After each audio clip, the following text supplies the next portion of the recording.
अस्सलामुअलैकुम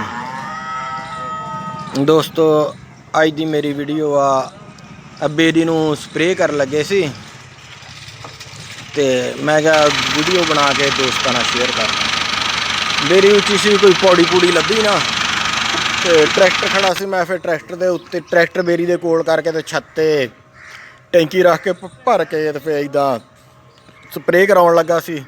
ते बेरी नूं जिहड़ी आ इह स्प्रे जदों बेरी बूर चक्के ते बूर चक के ते जदों हल्के हल्के जदों मालूम होवे कि बेरां नूं बूर जाण लग पिआ ते उहदे विच स्प्रे कर देवे।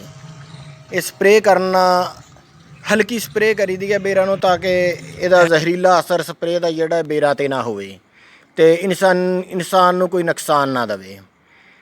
ते इह जिहड़ी बूर ते स्प्रे कर देवे तो फिर बेर काणे नहीं हुंदे। बेर बहुत अच्छे पकदे आ, जबरदस्त हुंदे आ ते बेर खाण नूं भी माशाअल्लाह बहुत अच्छे हुंदे आ।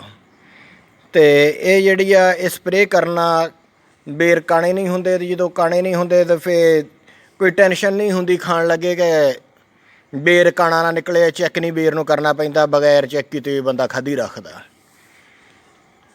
तो आ देख लो माशाअल्लाह बेरी आ। ये बेरियां जिहड़ियां अल्लाह दी बड़ी नेमत आ। ये मौसमी फल आ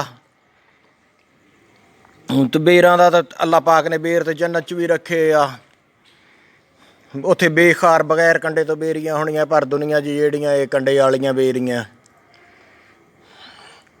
ते उत्थे कंडा उत्थे जिहड़ा उत्थे कीड़ा भी नहीं लगना। दुनिया ते तां सारियां मुसीबतां आउणियां, बेरां ते भी कंडे लगने, बेरां ते कंडे भी लगने आ ते नाल कीड़ा भी पैना। इस वास्ते कीड़े तो बचाओ लई आ स्प्रे करन डए आ। एक स्प्रे इदों हुण करनी आ, दूसरी स्प्रे जिहड़ी आ ओह इहनूं जदों बेर थोड़ी जे बण के ते वड्डे हो जाणगे उदों पक्कण तो पहिलों इहनूं स्प्रे कर देनी आ ते फिर बेर बिल्कुल काणा नहीं हुंदा ते बड़ा ज़बरदस्त बेर पकदा है।